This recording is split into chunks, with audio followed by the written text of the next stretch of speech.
नमस्कार, जय हिंद साथियों।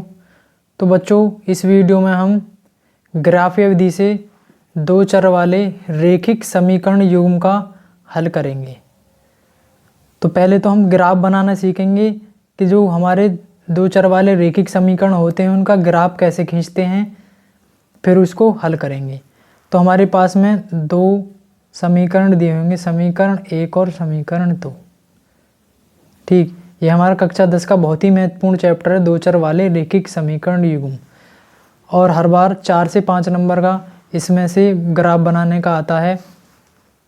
ठीक है बच्चों, तो सबसे पहले हम ये जो हमारे दो चर वाले रेखिक समीकरण हैं इनका ग्राफ खींचना सीखेंगे। तो ग्राफ खींचने के लिए हमें सबसे पहले क्या करना होगा, जो हमारे पास में पहली समीकरण लिखी हुई है ऐसे ही लिख लेंगे उसे, x माइनस 2y बराबर 0।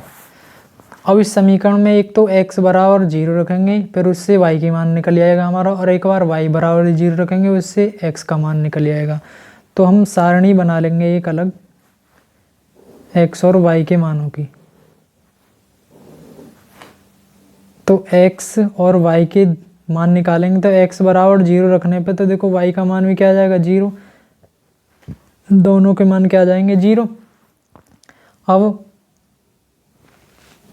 मान के चलो हम इसमें कोई वैल्यू रखें, हम x बराबर 1 रख लो या 2 रख लो। तो देखो 2 ही रख के देखो, x बराबर उनमें 2 रखी तो कितना हो जाएगा 2। इसे हम पहली तरफ ले जाएंगे, कितना हो जाएगा प्लस का 2 y, और देखो 2 इधर गुणा में आएगा, भाग में है, इधर गुणा वो भाग में आ जाएगा तो कितना हो जाएगा 2 एकम 2। तो y का मान क्या मिला हमारा 2 एकम 2। ठीक है बच्चों, तो मैंने 2 मान निकाल लिए। ठीक, क्योंकि हमें 0,0 मिल गया पहले ही, और भी मान निकाल सकते हैं ऐसे ही बहुत सारे, कोई ज़रूरी नहीं है 2 मानों से। हम 2 मानों से ही समीकरण बनाएंगे, ग्राफ खींचेंगे। 3x प्लस में 4y बराबर 20। ठीक, वही काम इसमें करेंगे। सबसे पहले क्या करेंगे, सारणी बनाएंगे इनकी अलग, एक बार x बराबर 0, एक बार y बराबर 0। तो x बराबर 0 रखेंगे इसमें तो y का मान आ जाएगा 4 पंजे 20। तो x बराबर 0 रखने में 4 पंजे 20 आ गया। अब एक बार y का मान 0 रखेंगे तो y का मान क्या हो जाएगा हमारा, y का मान 0 रखने पे x का मान हो जाएगा, देखो ये तो 0 हो गया। अब इधर 3 गुणा में इधर जाकर किसमें हो जाएगी भाग में, तो 20/3। तो क्या है हमारा 20/3। ठीक, अब इसी के अनुसार हम ग्राफ खींचेंगे। तो ग्राफ खींचने के लिए हमें ग्राफ पेपर का होना ज़रूरी है, लेकिन हम ऐसे ही पेपर पे ग्राफ खींचेंगे।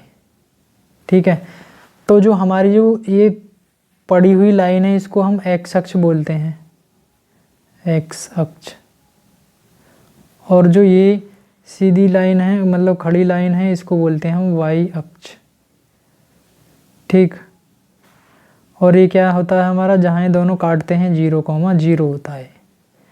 ठीक, अब देखो पहले समीकरण में हमने देखे तो x के मान कहाँ तक गए 2 तक, और y के मान 1 तक। दूसरी समीकरण में देखे तो 5 तक गए, 20/3 का मतलब है 3 6 18, 6 से ज़्यादा है ना, तो 6 खींचेंगे नीचे, 1 2 3 4 5 6 7। अगर ऐसे पेज पे बना रहे हैं तो थोड़ा गैप बराबर होना चाहिए, 1 2 3 4 5 6।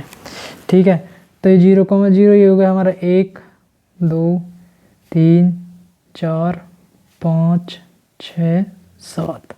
1 2 3 4 5 6। अब हम पहले इसको देखेंगे, जो हमारा पहला है x बराबर 0 रखने में तो y का मान, तो एक तो पॉइंट हमें यहीं मिल जाएगा, दोनों का मान 0 आ रहा है। और एक हमारा देखियो x का मान कितना हमारा 2, तो 2 कहाँ मिलेगा यहाँ पे, और y का मान क्या हमारा 1। तो इन दोनों से जाने वाली एक सीधी रेखा खींचेंगे। ठीक है बच्चों, तो सीधी रेखा खींचने के लिए हम स्केल का यूज करेंगे। लगभग थोड़ी सी यहीं कर गई है। ठीक है, तो ये जो हमारी रेखा खींची ये क्या हुई हमारी, इसका नाम हुआ हमारा x - 2y = 0। ठीक है बच्चों, अब कौन सी रेखा बची हमारे पास में, ये बची। अब इसके लिए हमें एक बार x = 0 और तो y का मान क्या है हमारा 5, तो x = 0 कहाँ पे, ये रहा, और y का मान कहाँ पे, ये रहा 5। तो एक पॉइंट मिल गया हमारा 0,5।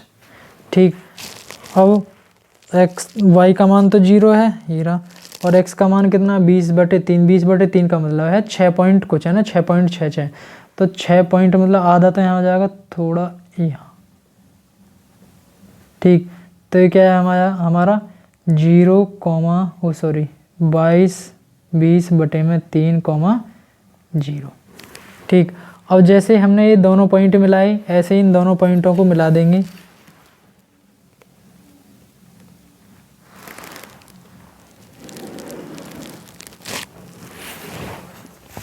तो मिलाने पे कुछ इस तरीका का ग्राफ बना हमारा।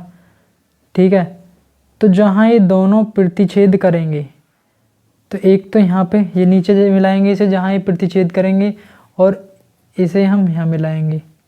ठीक, तो जो ग्राफ पेपर में बिल्कुल एक्यूरेट बैठते हैं, हमारे थोड़े आगे पीछे बैठ रहे हैं। ठीक है, तो इसके नीचे गई किसका मान है, y का, तो y का मान हम सदैव पहले लिखते हैं, सॉरी x का मान। ठीक, और ये इधर गए, इस पे किसके मान है हमारे y के, और इस पे किसके मान है x के, तो x का मान तो हमारा 4 आ गया और y का मान कितना आ गया, तो ठीक। तो हमने समीकरणों के ग्राफ खींचे, फिर उसको हल करना सीखा। तो यहाँ लिख देंगे, अतः समीकरणों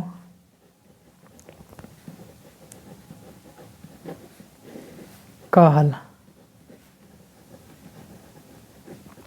बराबर हो जाएगा 4,2।